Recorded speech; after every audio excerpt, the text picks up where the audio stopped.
ఇక్కడైతే వ్యూ అయితే సూపర్‌గా ఉందండి. అక్కడికి కూడా వెళ్ళొచ్చు. ఇప్పటిదాకా నేను చూపించాను కదా! అక్కడికి కూడా నడుచుకుంటూ వెళ్ళొచ్చు.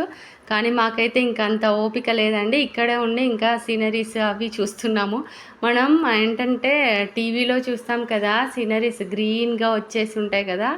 అట్లుందండి. సూపర్ అసలు ఎక్సలెంట్‌గా ఉంది వ్యూ అయితే. ఇంకా ఎర్లీ మార్నింగ్ గనక వచ్చినట్లయితే ఇంకా చాలా బావుంటుంది. సూపర్‌గా ఉంటుంది. చాలా ఎంజాయ్ చేయొచ్చు ఇక్కడైతే. అసలు మాటల్లో చెప్పలేము. అంత బావుంది వ్యూ అయితే. కానీ కొంచెం నడవాల్సి ఉంటుంది. ఇంకా కొంచెం మనం కొన్ని ప్రకృతిని ఆస్వాదించాలంటే ఇంకా నడవక తప్పదు కదా! కానీ నడిచినట్టే అనిపించదండి. అదే చెప్తున్నాను కదా! ఏంటి బ్యాచిలర్స్ కానీ, కపుల్స్ కానీ వచ్చేదుంటే మాత్రం చాలా ఎంజాయ్ చేయొచ్చు. పిల్లలుంటే కొంచెం రిస్క్ అన్నట్టు. ఎందుకంటే వాళ్ళని ఎత్తుకొని ఇంకా నడవడం కష్టం కదా! అందుకని. బట్ సూపర్ అండి. సూపర్ అంటే సూపర్‌గా ఉంది వ్యూ అయితే. చాలా బావుంది.